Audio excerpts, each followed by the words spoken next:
El 19 de marzo, día de San José, siempre había sido una fecha agridulce desde que mi mujer nos dejó. Pero este año, me había esforzado. El aroma a cordero asado, cocinado a fuego lento durante horas, llenaba mi modesto piso en Carabanchel. Era un aroma a hogar, a celebración, un intento de tejer algo de calidez en el silencio que a menudo me acompañaba. Mi hija, Amara, había prometido venir con su marido, Iñaki, y su hijo, mi nieto Bruno.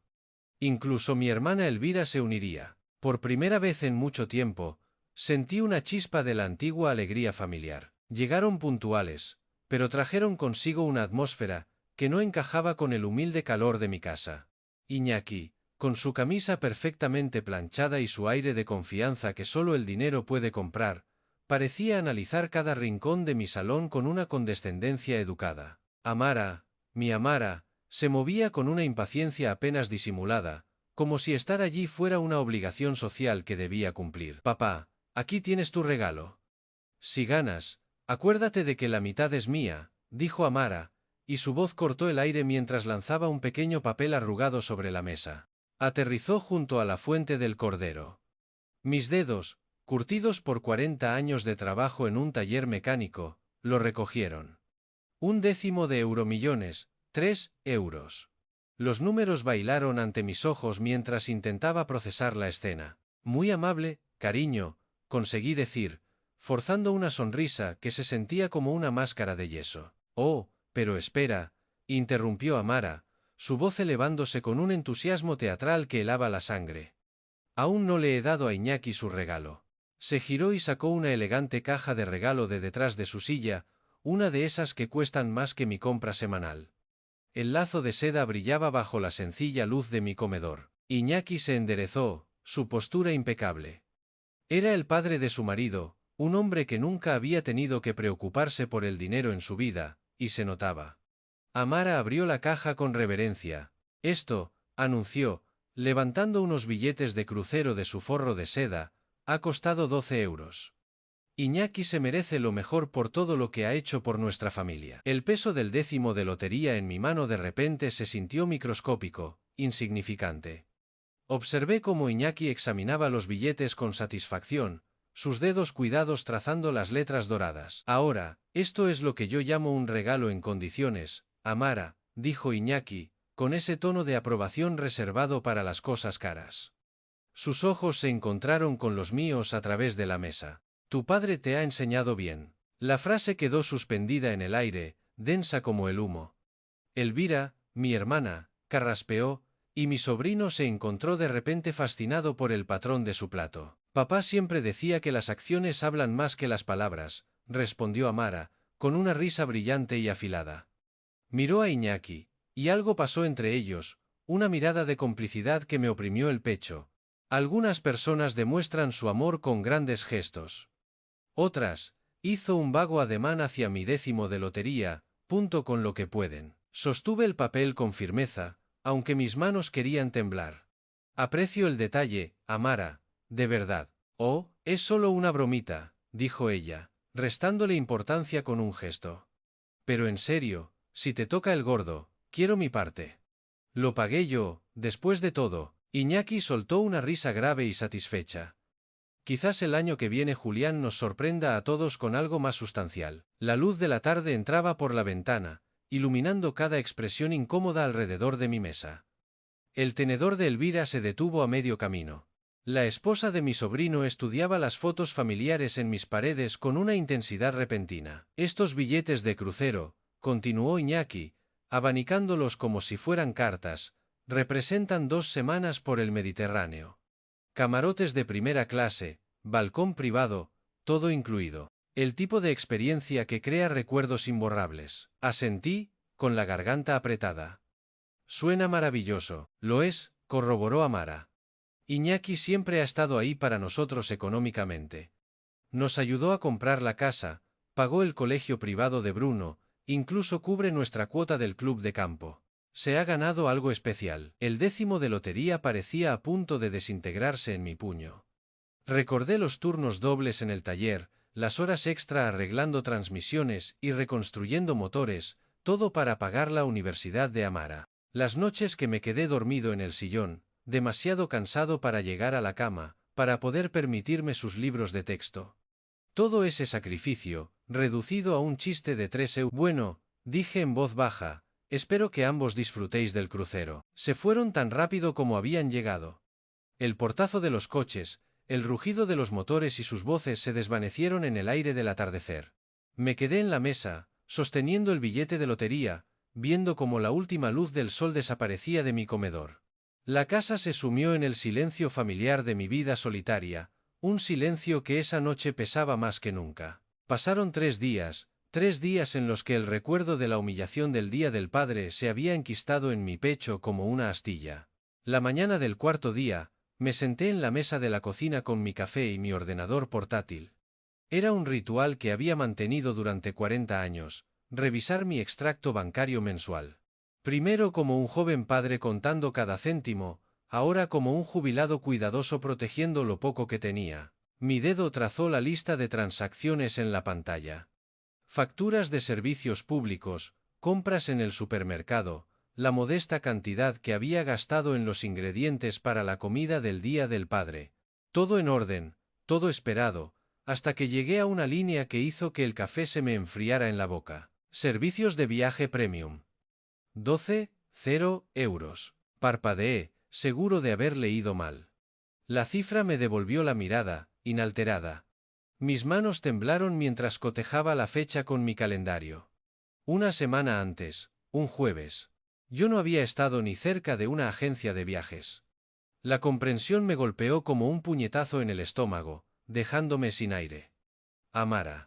Todavía tenía acceso autorizado a mi cuenta, una precaución que establecí hace años cuando su madre murió, por si había alguna emergencia. Se me había olvidado por completo. El teléfono pesaba 1 tonelada en mi mano temblorosa mientras marcaba su número. Cada tono de llamada resonaba en mi cocina silenciosa, mezclándose con el sonido de mi propio corazón desbocado. Diga, papá. Su voz tenía ese tono particular de cortesía aburrida que usaba cuando interrumpía su ajetreada vida. Amara, estoy mirando el extracto de mi banco, intenté mantener la voz firme. Hay un cargo de más de 12 euros de servicios de viaje premium. Silencio. Luego, una risa, ligera y displicente. Ah, eso. Le compré a Iñaki su crucero. Se merece algo bonito por una vez. Las palabras me golpearon como una bofetada. ¿Tú? ¿Cogiste 12 euros de mi cuenta sin preguntar? No cogí nada, papá. Usé dinero de la familia para un regalo familiar. Su tono cambió, volviéndose ligeramente defensivo. No lo ibas a gastar de todos modos. Solo está ahí, parado. Amara, eso es robar. Mi voz se quebró en esa palabra. Me has robado. No es robar cuando es dinero de la familia, espetó. Iñaki siempre ha estado ahí para nosotros económicamente. Nos ayudó cuando lo necesitábamos. Esto es solo devolver el favor. Apreté el teléfono con más fuerza. Yo soy tu padre, Amara. Yo te crié. Trabajé turnos dobles para pagarte la universidad. Y Iñaki nos ayudó a ambos a superar todo eso, interrumpió. Él nos ha mostrado cómo es el verdadero éxito, lo que significa ser generoso, vivir bien, hacer regalos significativos en lugar de, hizo una pausa, y pude oír su suspiro despectivo, en lugar de billetes de lotería. La crueldad en su voz me dejó sin palabras. Esta era mi hija, la niña que solía quedarse dormida en mi regazo mientras le leía cuentos. La adolescente que había llorado en mi hombro cuando su madre murió. La joven que una vez me había llamado su héroe. Papá, esta soy. Estoy aquí, susurré. Mira, sé que estás molesto, pero piénsalo racionalmente. Iñaki se lo ha ganado. Tiene éxito. Ha contribuido al bienestar de nuestra familia. Merece un reconocimiento por todo lo que ha hecho. ¿Y qué hay de todo lo que he hecho yo? Otra pausa. Cuando volvió a hablar, su voz era más fría de lo que nunca la había oído. Tú hiciste lo que se supone que hacen los padres. Iñaki fue más allá. La línea quedó muerta. Me quedé mirando el teléfono, el tono de comunicación resonando en mi cocina vacía como una marcha fúnebre. Mis manos temblaban mientras lo dejaba. Las mismas manos que la habían acunado de bebé, que le habían enseñado a montar en bicicleta, que habían aplaudido en su graduación. Caminé hacia mi mesita de noche y cogí el billete de lotería, el chiste de 3 euros que me había lanzado como migajas a un perro. Incluso este regalo miserable había sido comprado con mi propio dinero robado. La ironía era tan perfecta que casi me hizo reír. En lugar de eso, arrugué el billete en mi puño y marché hacia el cubo de la basura de la cocina. El papel hizo un ruido sordo y satisfactorio al golpear el fondo, uniéndose a los pozos de café y las latas vacías que representaban mi vida simple, aparentemente sin valor. La casa de repente se sentía más pequeña, las paredes más juntas. Necesitaba aire, necesitaba moverme, necesitaba estar en cualquier lugar menos en este lugar donde la traición de mi hija resonaba en cada superficie. Cogí mi chaqueta y me dirigí a la puerta.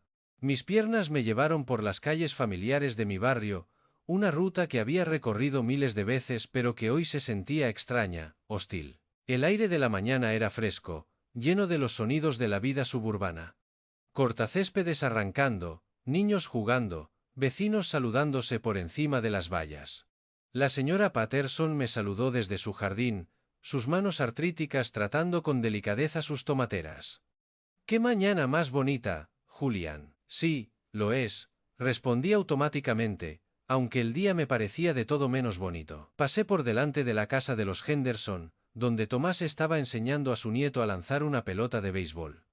La risa del niño se la llevaba la brisa, pura y sin complicaciones. Recordé haberle enseñado a Amara de la misma manera, sus pequeñas manos agarrando la pelota con determinación, su rostro iluminado de alegría cuando finalmente hizo un lanzamiento perfecto. ¿Cuándo había cambiado todo eso? ¿Cuándo mi amor se había vuelto insuficiente, mi vida algo de lo que avergonzarse? Las preguntas me siguieron por la calle del Arce, pasando por el mercado de la esquina donde le compraba chucherías a Amara de niña, pasando por el parque donde había jugado en las tardes de verano. Cada recuerdo se sentía ahora contaminado, visto a través de la lente en la que se había convertido. Mi teléfono vibró con un mensaje de texto. Por un momento, una esperanza aleteó en mi pecho. Quizás Amara lo había reconsiderado. Quizás se había dado cuenta de lo que había hecho. «Papá, he hablado con Iñaki sobre lo del dinero. Piensa que estás exagerando. No es como si lo necesitaras para algo importante. Te lo devolveremos cuando podamos. Quizás por Navidad». Me detuve en seco, leí el mensaje de nuevo, y una tercera vez, «cuando podamos». Como si 12 euros fueran calderilla, como si mi seguridad financiera fuera negociable. Como si debiera estar agradecido por la posibilidad de un eventual reembolso. El teléfono sonó antes de que pudiera responder. El nombre de mi hermana Elvira apareció en la pantalla. «Julián, ¿estás bien? Me ha llamado Amara. Dijo que estabas molesto por un asunto de dinero. Me ha robado 12 euros de la cuenta, Elvira». Las palabras salieron planas, sin emoción. «Para comprarle a su suegro un crucero». Silencio. Luego, «¿Qué? ¿Pero cómo?». Todavía tenía acceso a mi cuenta. «Lo usó para comprarle a Iñaki un crucero por el Día del Padre. A mí me dio un billete de lotería de 3 euros, y me dijo que la mitad de las ganancias eran suyas». «Dios mío, Julián. ¿Estás seguro? Quizás hay algún error». Lo admitió. Dijo que no era realmente robar porque era dinero de la familia. Me reí con amargura. Dijo que Iñaki se lo merecía porque ha sido generoso con ellos. A diferencia de mí, aparentemente, la voz de Elvira se suavizó con ese tipo de compasión que me dolía en el pecho. «Julián, lo siento muchísimo. No tenía ni idea de que se hubiera vuelto tan, ni siquiera sé cómo llamarlo. Cruel, di simplemente. Se ha vuelto cruel». Hablamos unos minutos más. Elvira se ofreció a venir, a llamar a Amara a ella misma, a ayudar en lo que pudiera, pero no había nada que ella pudiera hacer, nada que nadie pudiera hacer. Mi hija me había mostrado exactamente lo que yo significaba para ella, y ninguna cantidad de intervención podía cambiar esa verdad. Caminé a casa lentamente, mis piernas pesadas por un agotamiento que no tenía nada que ver con el esfuerzo físico. La casa se sentía diferente cuando entré, más pequeña, más cutre, marcada por el tipo de pobreza que proviene de ser visto a través de los ojos despectivos de otra persona. El cubo de la basura en mi cocina contenía el billete de lotería arrugado, un recordatorio de la broma que había iniciado toda esta pesadilla. Mañana, llamaría al banco. Le revocaría el acceso a mi cuenta, tomaría las medidas que debería haber tomado hace años. Pero esta noche, me sentaría en mi casa silenciosa y lloraría por la hija que había perdido.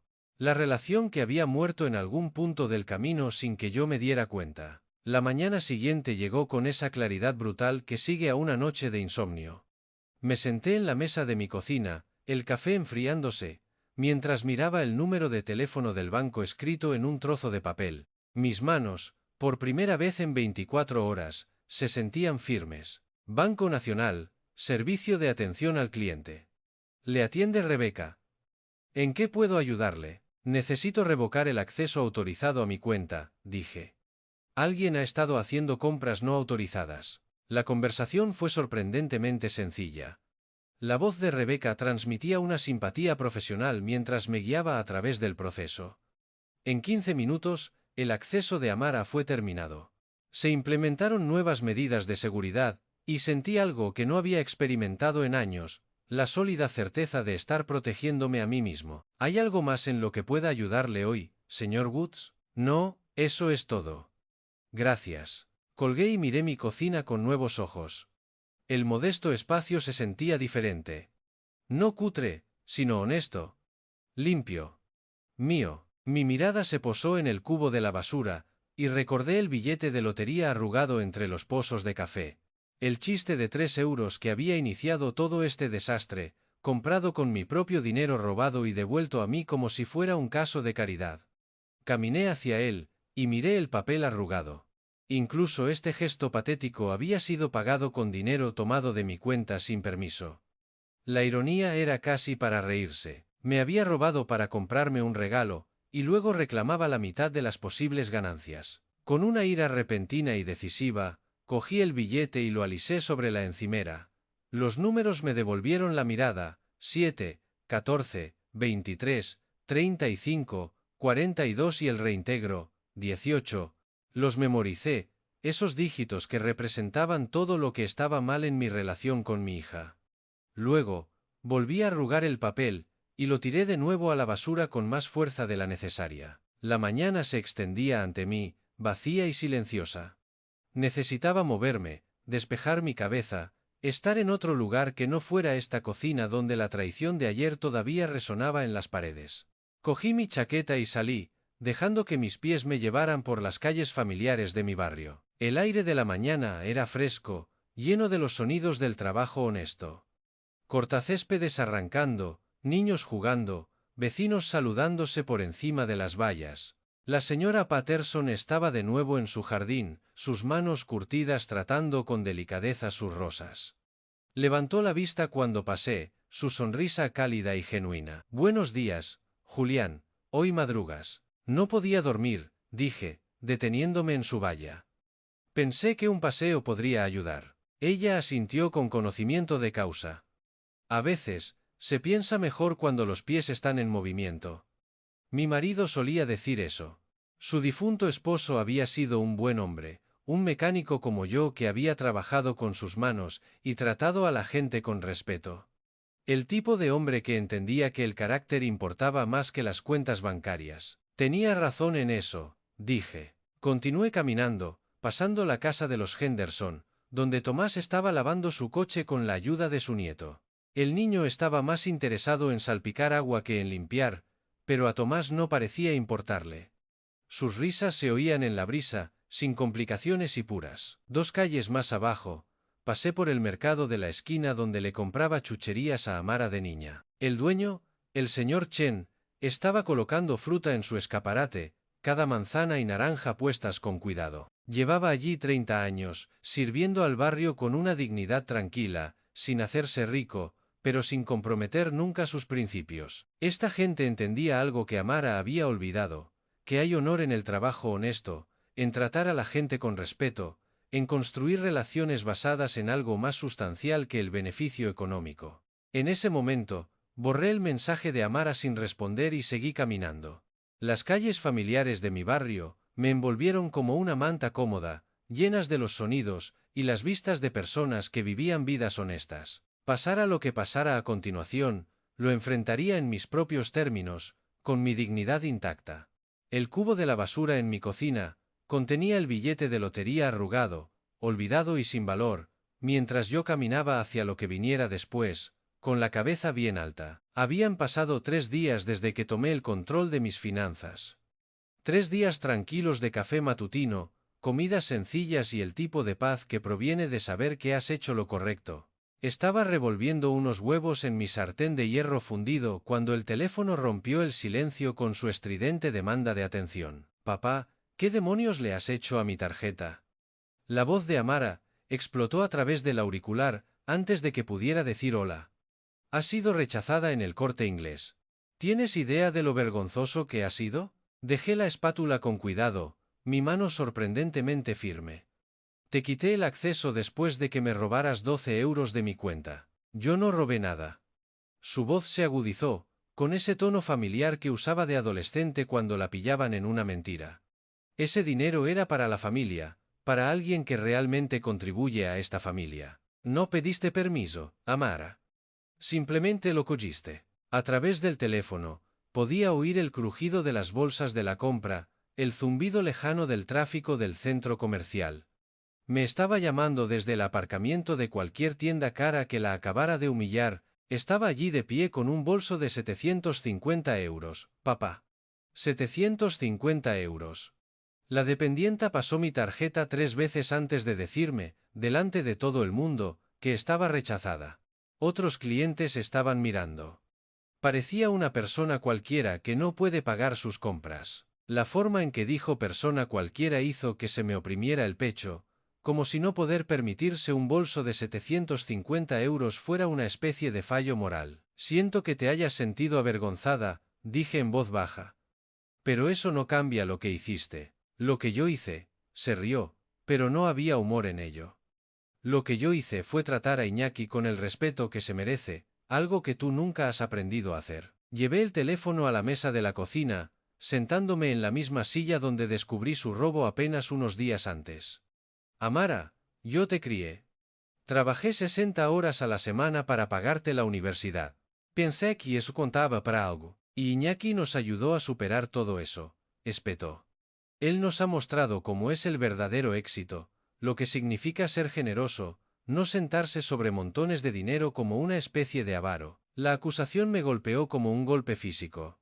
40 años de ahorro cuidadoso, de elegir marcas blancas y conducir coches de segunda mano para poder mantener a mi familia. Y así es como ella lo veía. Vas a arrepentirte de esta decisión, papá. Su voz bajó a un tono que nunca antes le había oído. Frío y calculador.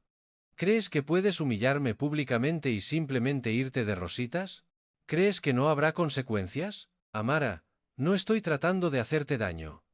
Me estoy protegiendo. No, estás siendo egoísta, mezquino y cruel. Cada palabra aterrizó con una precisión deliberada, pero no dejaré que te salgas con la tuya. Tengo amigos, papá.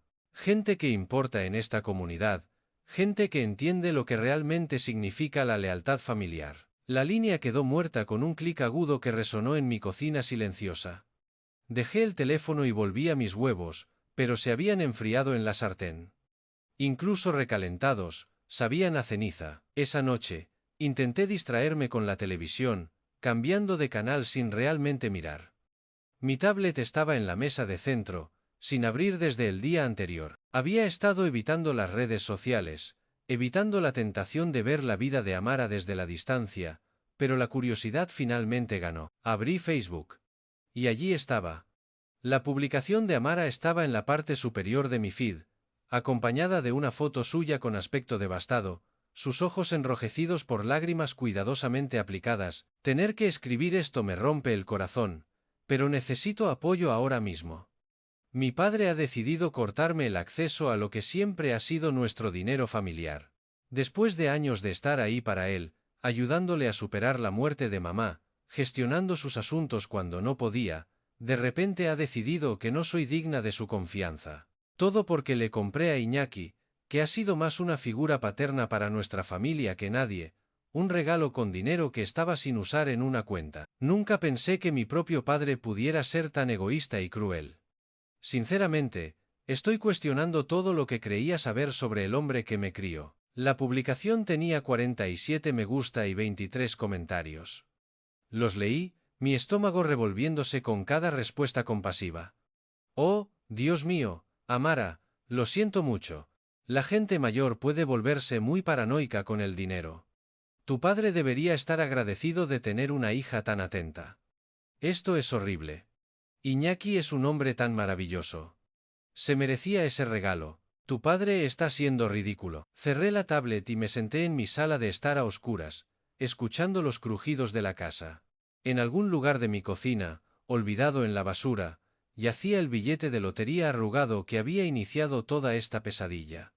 El chiste de 3 euros que había revelado la verdad sobre lo que yo significaba para mi hija. La noche siguiente me encontró en el mismo sillón, con el mando a distancia descansando lánguidamente en mi palma, mientras navegaba por los canales sin un propósito particular. Las secuelas de las redes sociales habían estado consumiendo mis pensamientos todo el día. Vecinos que de repente evitaban el contacto visual, la cajera del supermercado, que me había mirado con una nueva sospecha. La narrativa de Amara se estaba extendiendo, y yo estaba perdiendo la batalla por mi propia reputación sin siquiera luchar. Clic. Un programa de cocina con complicados pasteles franceses. Clic. Una comedia de los años 90 que había visto innumerables veces. Clic. Noticias locales discutiendo problemas del presupuesto de la ciudad. Clic. El programa del sorteo de la Lotería Estatal. Buenas noches a todos. Bienvenidos al sorteo de Euromillones de esta noche, donde tenemos un bote acumulado de 110 millones de euros, dijo el presentador con una sonrisa radiante. Casi cambié de canal, pero algo en la voz alegre del locutor me hizo detenerme.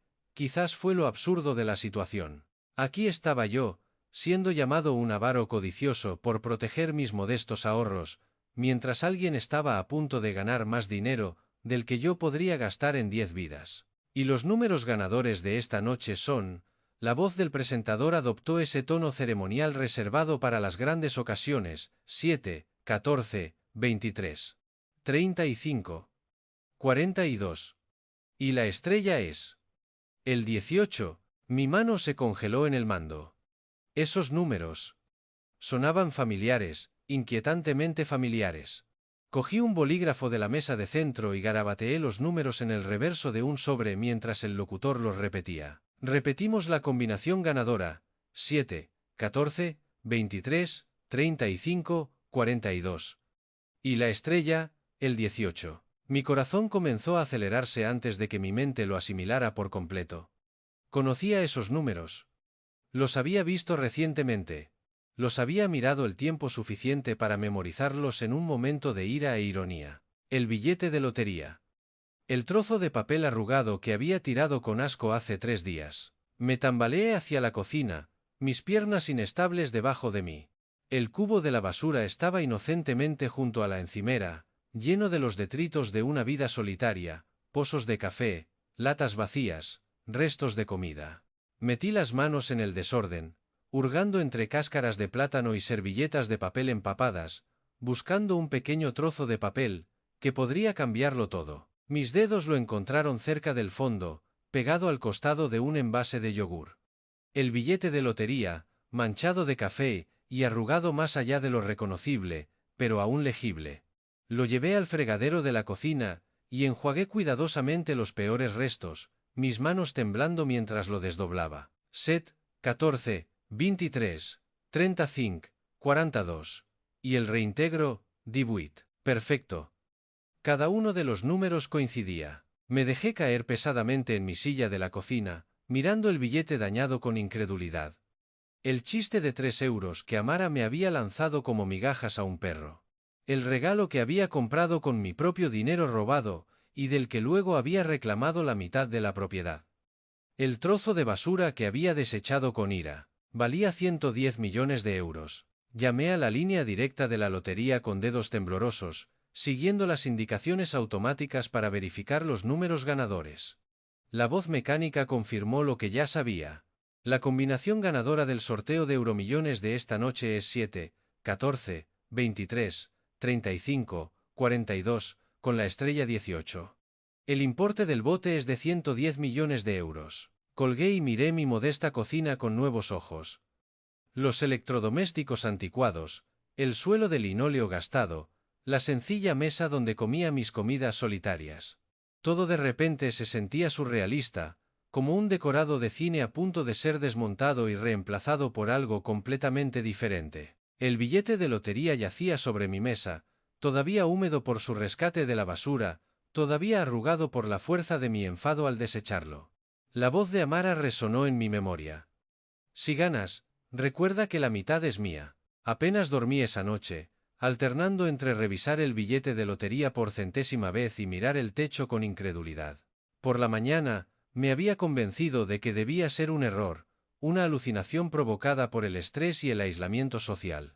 Pero los números seguían siendo los mismos, y el billete, a pesar de su viaje por mi basura, era innegablemente real. Las oficinas de loterías y apuestas del Estado en el centro de Madrid eran más impresionantes de lo que esperaba. Cristal y acero que se alzaban hacia las nubes grises de marzo, con guardias de seguridad y una atmósfera de seriedad. Apreté el billete dentro de una funda de plástico, mis palmas sudando a pesar del aire fresco de la mañana. ¿Señor Woods? La funcionaria de la lotería, una mujer llamada Janet Chen, sonrió profesionalmente mientras examinaba mi maltrecho billete. Vaya historia. Lo encontró en la basura. Lo tiré con rabia, admití. Mi hija me lo compró como regalo del Día del Padre, pero las circunstancias fueron complicadas. Janet asintió sin juzgar, colocando el billete bajo una especie de escáner especializado. Aquí vemos todo tipo de situaciones. Lo importante es la verificación, y me complace decirle, señor Wood, que este es, de hecho, un billete ganador. Las palabras parecieron resonar en el espacio estéril de la oficina. Agarré los brazos de mi silla, temiendo poder flotar. Sin embargo, continuó Janet, nuestro proceso de verificación tarda 48 horas para premios de esta magnitud.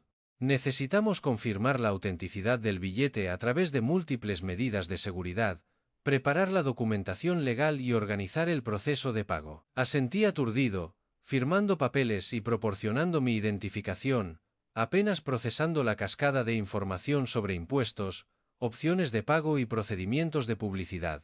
Para cuando salí de la oficina de lotería, mi cabeza daba vueltas con cifras y terminología legal. Pero un hecho permanecía cristalino. Tenía un valor de 110 millones de euros. El viaje a casa pasó en un borrón de calles familiares que de repente se sentían extrañas. Todo parecía igual: el supermercado de la esquina, el jardín de rosas de la señora Patterson, la escuela primaria donde Amara había aprendido a leer. Pero yo me sentía como un visitante alienígena observando la vida de otra persona. No había pasado ni una hora en casa cuando el coche de Amara chirrió al entrar en mi camino de entrada. Irrumpió por la puerta principal sin llamar, su rostro sonrojado de emoción y determinación. Papá, he oído lo de la lotería. Una mujer de la oficina conoce a alguien que trabaja en la comisión. Vio tu nombre en la lista de ganadores. Permanecí sentado en la mesa de mi cocina. La documentación oficial de la lotería estaba extendida ante mí como pruebas en un juicio. Hola, Amara, no me vengas con hola, prácticamente vibraba de energía. ¿Te das cuenta de lo que esto significa? Somos millonarios. ¿Recuerdas lo que dije? La mitad es mía. Eso fue un regalo, Amara. Mi voz salió más tranquila de lo que me sentía. No puedes retirar un regalo. Su expresión cambió, la emoción dando paso a algo más duro. Teníamos un acuerdo. Todos en esa comida me oyeron decirlo. Testigos, papá. Testigos legales. Me levanté lentamente de la silla, el peso de la situación asentándose sobre mis hombros. La euforia surrealista de la mañana se estaba disipando, reemplazada por una fría y dura realidad. Mi hija no estaba aquí para felicitarme, estaba aquí para cobrar. Me lanzaste ese billete como si fuera basura, dije en voz baja, pero cada palabra estaba cargada de meses de dolor. Lo compraste con dinero que robaste de mi cuenta. Nunca se trató de compartir nada, Amara. Se trataba de un gesto vacío para aliviar tu conciencia. ¿Robar? Su voz se agudizó, alcanzando una nota estridente. Usé dinero familiar para un propósito familiar, y ahora estás tratando de estafarme lo que es legítimamente mío. ¿No lo entiendes? Ese dinero nos salvará. Salvará a Iñaki, a Bruno, a mí. La miré, realmente la miré, y vi a una extraña. La niña que solía trepar a mi regazo para que le leyera cuentos había sido reemplazada por alguien que no reconocía, alguien cuyo primer pensamiento, al enterarse de mi buena fortuna, era cuanto de ella le pertenecía. La desesperación en sus ojos no era por mí, ni por nuestra relación rota. Era la desesperación de un jugador que ve la solución a todos sus problemas y está dispuesto a hacer cualquier cosa para conseguirla. El billete era un regalo, repetí, mi voz firme como una roca. Cualesquiera que fueran tus intenciones, dijeras lo que dijeras, se convirtió en mío en el momento en que me lo diste. Fin de la historia. Te demandaré. Golpeó la mesa con la mano, haciendo que los papeles de la lotería saltaran. Probaré que ese billete me pertenece. Te llevaré a los tribunales, y me aseguraré de que todos sepan qué clase de hombre eres realmente. ¿Y qué clase de hombre soy, Amara? La desafié, mi voz apenas un susurro. Se detuvo, su pecho subiendo y bajando con rabia. Por un instante, vi algo parpadear en su rostro, reconocimiento, quizás, vergüenza, pero pasó tan rápido como un relámpago, reemplazado por una determinación fría y acerada. El tipo de hombre que le roba a su propia hija. Salió tan dramáticamente como había llegado, su disparo de despedida flotando en el aire como humo tóxico. Escuché el motor de su coche rugir y desvanecerse en la distancia, luego bajé la vista hacia la documentación oficial que confirmaba mi premio de lotería. 110 millones de euros, más dinero del que podría gastar en 10 vidas. Y todo lo que sentía era un cansancio profundo, un agotamiento que me llegaba hasta los huesos. El dinero no había traído alegría, solo había magnificado la grieta que ya existía en mi familia, convirtiéndola en un abismo insalvable. Me senté de nuevo, recogí los papeles, y los apilé ordenadamente.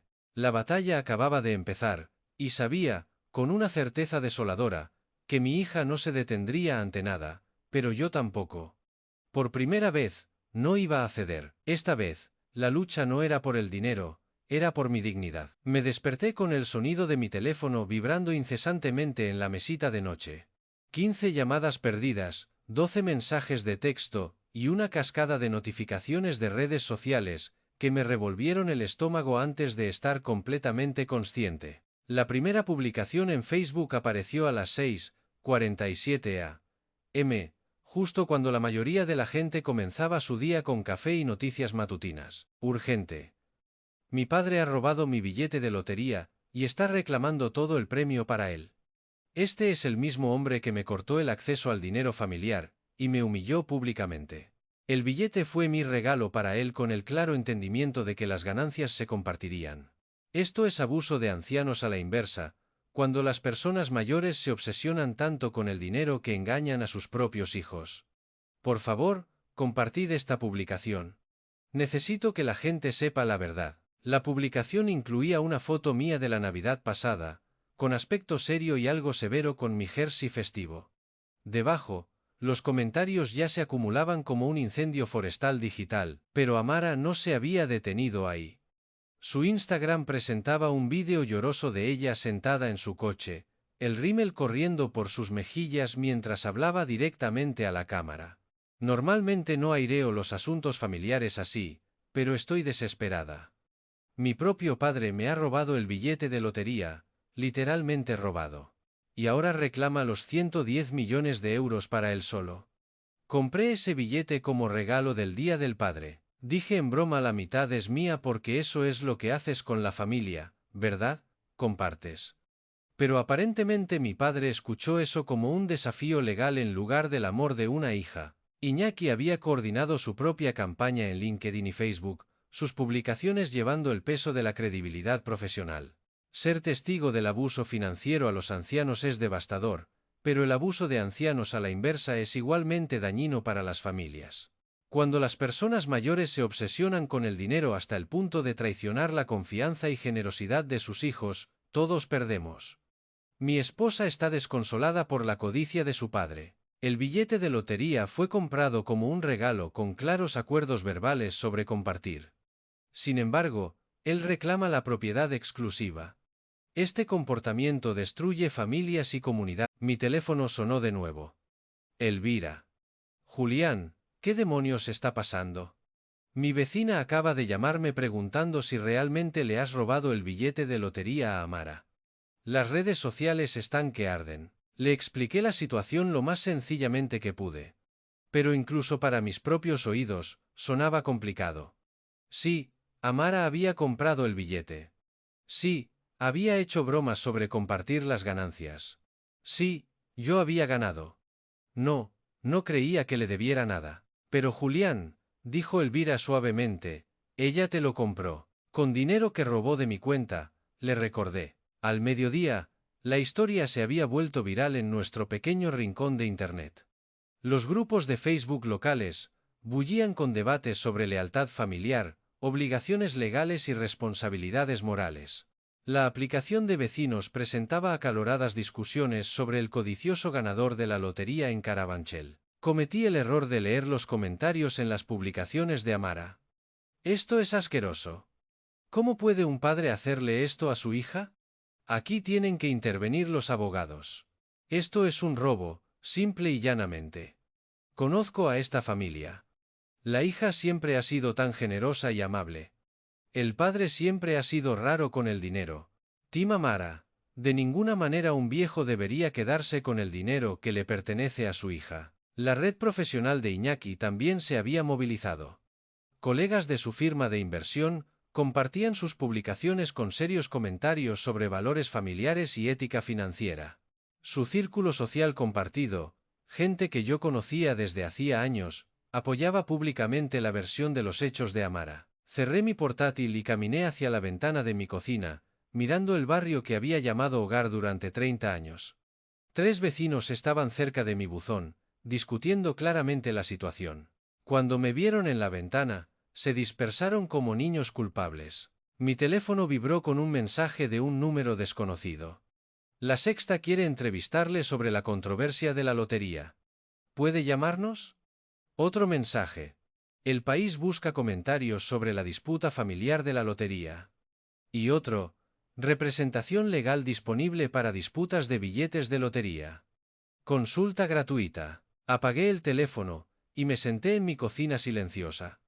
La documentación oficial de la lotería todavía estaba extendida sobre mi mesa, como prueba de mi culpabilidad. Afuera, mis vecinos susurraban y especulaban, su juicio emitido a través de comentarios en redes sociales y distancias cuidadosas. La ironía no se me escapó. Valía 110 millones de euros, y nunca me había sentido más solo en mi vida. La luz de la mañana se filtraba por la ventana de mi cocina mientras extendía copias impresas de las publicaciones de Amara en las redes sociales sobre mi mesa, como pruebas en un juicio. Cada comentario, cada compartir, cada respuesta de apoyo se sentía como otro clavo en el ataúd de mi reputación. El café se enfrió en mi taza mientras leía el asesinato digital de mi personaje. Mi teléfono fijo sonó, cortando el silencio con su anticuado timbre mecánico. El identificador de llamadas mostraba un número que no reconocía, pero algo en su patrón sugería una línea de negocios. ¿Señor Woods? Soy Leandro Johnson, el padre de Iñaki. La voz era mesurada, profesional, con ese tipo de autoridad que proviene de años de negociaciones en salas de juntas. Creo que tenemos que hablar. Apreté el auricular con más fuerza. No estoy seguro de qué hay que discutir, señor Johnson. Hay bastante, en realidad. Una pausa, luego. ¿Podríamos vernos esta mañana? Digamos en la cafetería Murphy en la calle Quinta en 1 hora. La cafetería Murphy era un modesto restaurante familiar donde a veces iba a por su especial de desayuno del sábado. El tipo de lugar donde Iñaki nunca sería visto ni muerto. ¿Puedo preguntar de qué se trata? Del billete de lotería, dijo Leandro simplemente, y de lo que presencié en el Día del Padre. Mi corazón martilleaba contra mis costillas. ¿Usted estaba allí? Efectivamente. 1 hora, señor Woods. La línea quedó muerta, dejándome mirando el teléfono confundido. Que el padre de Iñaki quisiera reunirse sobre el billete de lotería solo podía significar problemas. Quizás estaban coordinando la estrategia legal. O quizás Leandro venía a presionarme para que llegara a un acuerdo con Amara. Casi no fui, pero la curiosidad pudo más que la precaución. Murphy's ocupaba una esquina que había albergado restaurantes durante 50 años. Cabinas de vinilo rojo, suelos de linóleo a cuadros y el tipo de café que podría despertar a un muerto. Vi a Leandro inmediatamente. Su traje azul marino a medida destacaba como un pavo real entre gorriones en el humilde establecimiento. Se levantó cuando me vio, extendiendo una mano bien cuidada a modo de saludo. Señor Woods, gracias por venir. Nos deslizamos en una cabina cerca de la ventana, donde la luz de la mañana iluminaba las profundas líneas alrededor de los ojos de Leandro. La camarera, una mujer maternal llamada Dolores que había estado sirviendo café aquí desde que yo tenía 40 años, nos sirvió 2 tazas sin que se lo pidiéramos. Presencié todo el intercambio de regalos en el Día del Padre, comenzó Leandro sin preámbulos. Cada palabra, cada gesto. Su hija le entregó ese billete de lotería, y lo llamó explícitamente su regalo del Día del Padre. Estudié su rostro, buscando signos de engaño o manipulación. Ella afirma que teníamos un acuerdo para repartir las ganancias. La expresión de Leandro se endureció. Eso simplemente no es lo que pasó. La vi lanzar ese billete sobre la mesa con una risa displicente. No hubo negociación, ni acuerdo, ni contrato verbal, fue un regalo, puro y simple. Sacó su teléfono, navegando por Facebook con la eficiencia de alguien que había construido un imperio empresarial en la era digital. Lo que mi hijo y mi nuera están haciendo es inconcebible. Están destruyendo su reputación con mentiras. Usted es el padre de Iñaki, dije con cuidado. ¿Por qué iría en contra de su propio hijo? La risa de Leandro fue amarga. Porque lo críe para que tuviera integridad, y ha olvidado todo lo que le enseñé. Esta situación de la lotería ha revelado algo sobre Iñaki que me decepciona profundamente. Me mostró la pantalla de su teléfono, donde había comenzado a escribir una larga publicación en Facebook. Voy a aclarar las cosas. Mi nombre tiene peso en esta comunidad, señor Woods. La gente sabe que no miento sobre asuntos de negocios, y esto es exactamente eso, una cuestión de propiedad legal y comportamiento ético. Leí por encima de su hombro mientras refinaba su declaración.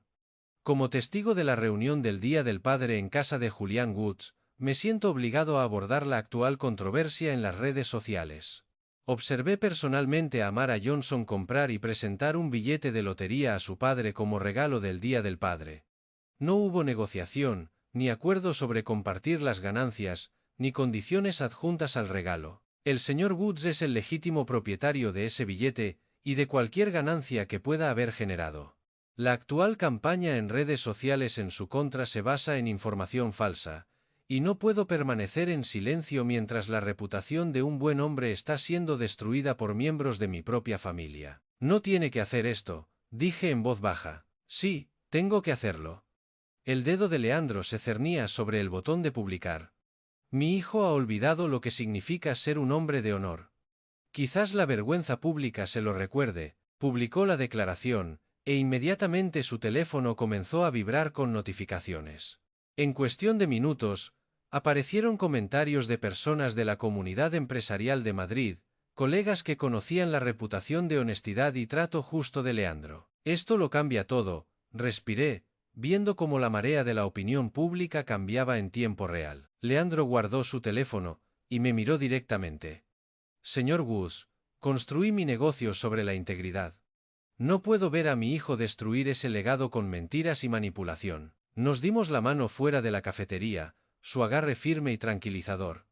Mientras caminaba hacia su Mercedes negro, yo permanecí junto a mi modesto sedán, sintiendo algo que no había experimentado en semanas. Esperanza. 2 semanas después, finalmente llegó la llamada que había estado esperando. Señor Woods, soy Janet Chen de Loterías y Apuestas del Estado. Su proceso de verificación está completo, y nos gustaría invitarle a nuestra ceremonia formal de entrega del cheque mañana por la mañana. ¿Una ceremonia?, pregunté, todavía procesando la magnitud de lo que estaba sucediendo. Ofrecemos a los ganadores la opción entre una reunión privada y una presentación pública. Dado el interés reciente en su caso, pensamos que podría preferir la transparencia de una ceremonia pública. Pensé en la campaña de Amara en las redes sociales, en las conversaciones susurradas que me seguían por los supermercados, en los vecinos que ya no me miraban a los ojos. Sí, me gustaría la ceremonia pública. Excelente. A las 10:00 a.m. en nuestra sede de Madrid. Habrá medios de comunicación presentes, así que vístase apropiadamente. Y señor Wood, enhorabuena. Esto va a cambiar su vida. Esa noche, preparé mi mejor ropa. Un traje azul marino que había comprado para el funeral de mi esposa hacía 8 años, una camisa blanca, que todavía tenía la rigidez del planchado profesional, y la corbata que Amara me había regalado por Navidad 5 años atrás, antes de que todo cambiara. La sede de la lotería bullía de actividad cuando llegué. Equipos de televisión ajustaban equipos de iluminación. Fotógrafos probaban ángulos. Y funcionarios de la lotería se movían con portapapeles y documentos oficiales. Me sentí como un actor que se había colado en el plató de la película de otra persona. Señor Woods. Janet Chen se acercó con una cálida sonrisa. ¿Listo para convertirse en millonario? La ceremonia en sí fue sorprendentemente formal. Un telón de fondo con el logotipo de la Lotería Nacional, un cheque de gran tamaño, que necesitaban 2 personas para sostener y suficientes flashes de cámara para iluminar un estadio. Cuando Janet me anunció como el ganador del bote de 110 millones de euros, el aplauso se sintió surrealista. Esto es ciertamente inesperado, dije al micrófono, mi voz sonando mejor de lo que esperaba. Planeo usar esta bendición de manera responsable, para ayudar a otros, para perseguir sueños que había dejado de lado y para vivir con dignidad. Las preguntas de los periodistas llegaron rápidamente. ¿Cómo se sentía ganar? ¿Cuáles eran mis planes? ¿Dejaría de trabajar? Respondí con la mayor honestidad posible, centrándome en la gratitud y la responsabilidad en lugar del drama familiar que me había llevado hasta allí. Entonces, a través de la multitud de personal de los medios, los vi.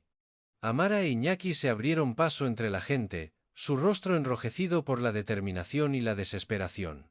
Llevaba el tipo de atuendo que reservaba para ocasiones importantes, un vestido de diseñador que probablemente costaba más que mi pensión mensual. ¡Alto!, gritó, su voz cortando la atmósfera profesional como un cuchillo. Ese es mi billete. Teníamos un acuerdo. El personal de seguridad se movió de inmediato, pero la voz de Amara se escuchó por encima de su intervención. Todos aquí necesitan saber que ese billete era mío. Está robando a su propia hija. Las cámaras, que se habían centrado en mí y en el cheque ceremonial, giraron hacia el alboroto. Este era el tipo de drama por el que vivían las noticias de televisión. Señora, necesita alejarse del área de la ceremonia, dijo un guardia de seguridad con firmeza pero con educación. Miré directamente a Amara, sintiéndome más tranquilo que en meses. Amara, por favor, no hagas esto aquí. Pero ella estaba fuera de sí, gesticulando salvajemente mientras Iñaki intentaba apartarla. Yo compré ese billete. Dije que la mitad era mía. Todos en esa comida me oyeron. Un periodista me acercó un micrófono. Señor Wood, ¿puede comentar sobre esta disputa familiar? El billete fue un regalo del día del padre de mi hija, dije claramente, mi voz firme a pesar del caos que se desarrollaba cerca. El señor Leandro Johnson, que estuvo presente en la comida, ya ha confirmado las circunstancias de ese regalo. Eso es todo lo que hay. ¿Qué planea hacer con el dinero?, preguntó otro periodista. Pensé en Amara gritando de fondo, en los meses de manipulación y traición, en los años que había pasado permitiendo sus peores impulsos por un amor mal entendido. Planeo ayudar a otros que lo merezcan, dije. Quiero empezar un negocio con el que he soñado durante años, y tengo la intención de vivir con el tipo de integridad que hace a una persona digna de la buena fortuna. La ceremonia concluyó con apretones de manos y papeleo oficial. Mientras, Amara e Iñaki estaban junto a su BMW en el aparcamiento, discutiendo entre ellos, podía ver los gestos de Iñaki volviéndose más animados, su voz elevándose para igualar la de ella. Caminé hacia mi coche, llevando el cheque ceremonial y la documentación oficial que me convertían en uno de los hombres más ricos de España. Al alejarme, los vislumbré en mi espejo retrovisor, todavía discutiendo junto a su coche caro, su relación fracturándose bajo el peso de su propia codicia. Por primera vez en meses, sonreí. A la mañana siguiente, estaba sentado en la mesa de mi cocina con el periódico extendido ante mí, leyendo sobre mi victoria en la lotería en blanco y negro, cuando oí el portazo de un coche afuera. A través de mi ventana, vi a Amara caminando por mi entrada, pero su comportamiento era completamente diferente a la confrontación agresiva de ayer. Se movía lentamente, casi con vacilación, sus hombros caídos en señal de derrota. En lugar de su habitual entrada audaz, llamó suavemente a mi puerta, 3 golpes suaves que sonaron casi como una disculpa. Abrí la puerta y encontré sus ojos enrojecidos e hinchados, su ropa de diseñador arrugada como si hubiera dormido con ella. Papá, ¿podríamos hablar, por favor? Mis instintos paternales se agitaron a pesar de todo lo que había sucedido. Entra, Amara. Me siguió a la sala de estar, posándose en el borde del sofá como un pájaro listo para alzar el vuelo. Sus manos se retorcían en su regazo, mientras miraba el modesto espacio que una vez fue su hogar de la infancia. Siento mucho lo de ayer, comenzó, su voz apenas un susurro. Estaba abrumada y asustada, no estaba pensando con claridad. Las lágrimas llegaron entonces, cayendo por sus mejillas con una precisión practicada. Iñaki me ha estado presionando mucho con el dinero últimamente. Nuestras finanzas están peor de lo que le he dicho a nadie. No sabía a quién más recurrir. Me acomodé en mi sillón reclinable, manteniendo una distancia cuidadosa entre nosotros. ¿Qué tipo de problemas financieros, Amara? Estamos a punto de perder la casa, dijo, su voz quebrándose. Los pagos de la hipoteca, las tarjetas de crédito, el negocio de Iñaki, todo se está desmoronando. Debemos casi 400 euros, y el banco está iniciando los trámites de ejecución hipotecaria. Pintó un cuadro de noches de insomnio, ataques de pánico e intentos desesperados por mantener las apariencias mientras su mundo se derrumbaba. Me daba demasiada vergüenza pedir ayuda antes, continuó, secándose los ojos. Ya sabes lo orgulloso que es Iñaki. Se moriría si supiera que estoy aquí, suplicándole dinero a mi padre. Escuché su actuación, y era una actuación, me di cuenta con dolorosa claridad. Las mismas técnicas que había usado de adolescente cuando quería algo. Las lágrimas, la rutina de damisela en apuros, las apelaciones a mis instintos protectores. Siempre has estado ahí para mí antes, dijo, extendiendo la mano para tocar la mía. Solo necesito ayuda una vez más. Solo lo suficiente para salvar nuestra casa y volver a ponernos en pie. ¿Cuánto? ¿Amara? 2 millones de euros lo solucionarían todo, dijo rápidamente, como si hubiera ensayado el número. Suena como mucho, pero no es nada comparado con lo que ganaste. Aún te quedarían más de 100 millones, la simplicidad de su petición era impresionante. Amara, dije suavemente, ya he oído estas mismas promesas antes. Su expresión cambió ligeramente. ¿Qué quieres decir? Me robaste 12 euros. Me humillaste públicamente. Intentaste quitarme mi premio por la fuerza, mantuve mi voz tranquila, factual. Ahora quieres que recompense ese comportamiento dándote 2 millones de euros. Esto es diferente. Las lágrimas llegaron más rápido ahora, más desesperadas. Me equivoqué antes. Lo admito. Pero estamos hablando de perderlo todo, papá. Nuestra casa, nuestra vida, la educación de Bruno. Necesitas aprender a resolver tus propios problemas. Las palabras quedaron suspendidas en el aire. La cara de Amara se transformó, la máscara de vulnerabilidad se deslizó para revelar algo más duro. ¿De verdad vas a hacer esto? ¿Vas a dejar que tu propia hija pierda su casa mientras te sientas sobre 100 millones? Te quiero, Amara, pero no voy a seguir permitiendo tus elecciones. Se puso de pie bruscamente. Bien. Pero no esperes ser parte de la vida de Bruno en el futuro. Ni visitas de Navidad, ni cenas familiares, ni llamadas cuando se gradúe. Un viejo solitario muriendo solo porque fue demasiado egoísta para ayudar a su única hija. Si esa es tu elección, dije en voz baja, tendré que aceptarla. La firmeza en mi voz pareció sorprenderla. Me miró fijamente, quizás reconociendo que su caja de herramientas de manipulación finalmente había encontrado su límite. «Has cambiado», dijo, su voz fría de decepción. «El dinero te ha vuelto cruel». «No, Amara. El dinero me ha hecho libre». Salió sin otra palabra, el sonido de sus neumáticos chirriando al salir de mi entrada. Me volví de la ventana y miré mi casa tranquila, sintiendo una mezcla de tristeza y alivio. Por primera vez en años, mi hogar se sentía verdaderamente en paz. 3 meses después, estaba en mi sala de estar vacía, sosteniendo mi teléfono mientras los de la mudanza cargaban las últimas cajas.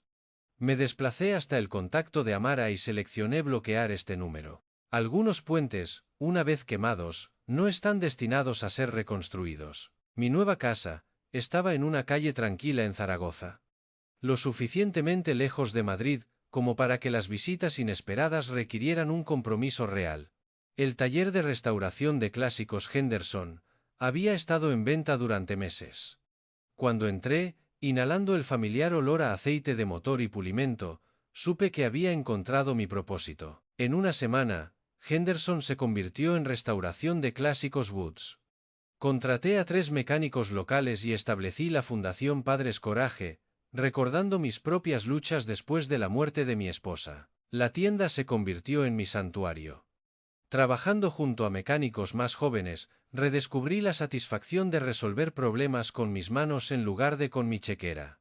Pensaba en amar a veces, pero sin el dolor agudo de antes. El dinero no me había cambiado.